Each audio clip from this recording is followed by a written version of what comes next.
Отец коня ему подводить, такую речь ему ведет.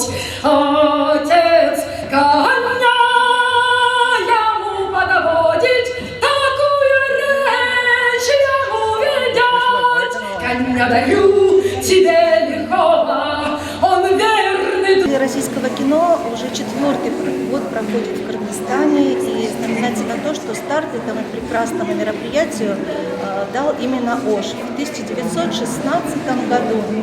И в этом году неделя снова у нас, чему мы очень рады. В этом году неделя российского кино прибыла в ОШ по приглашению полномочного представителя правительства Кыргызской республики в Ошской области Джанкубаева Русугуни Казымовича, нашего уважаемого губернатора. Артисты приехали, привезли свои фильмы. В этом году приехали очень интересные артисты, достаточно много молодых артистов, но мы их уже знаем по фильмам, по сериалам.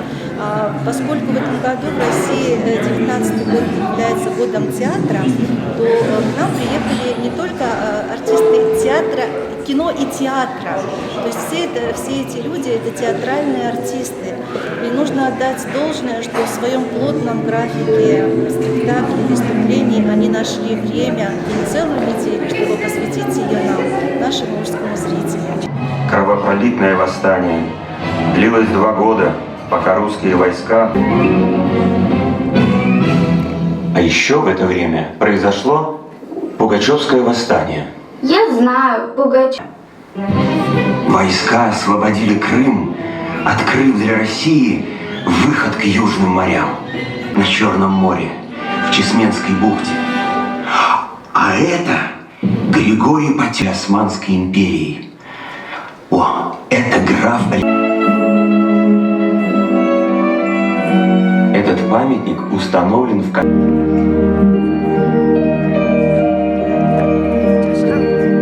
Понял и разумеет мой замысел. Надеюсь, это удачное начало. К тому же, памятник должен предстать не только образом самого Петра Великого, но и самой России. Вот гениальный человек, полный всяких качеств, свойственных гению. Этот человек думает и чувствует с величием.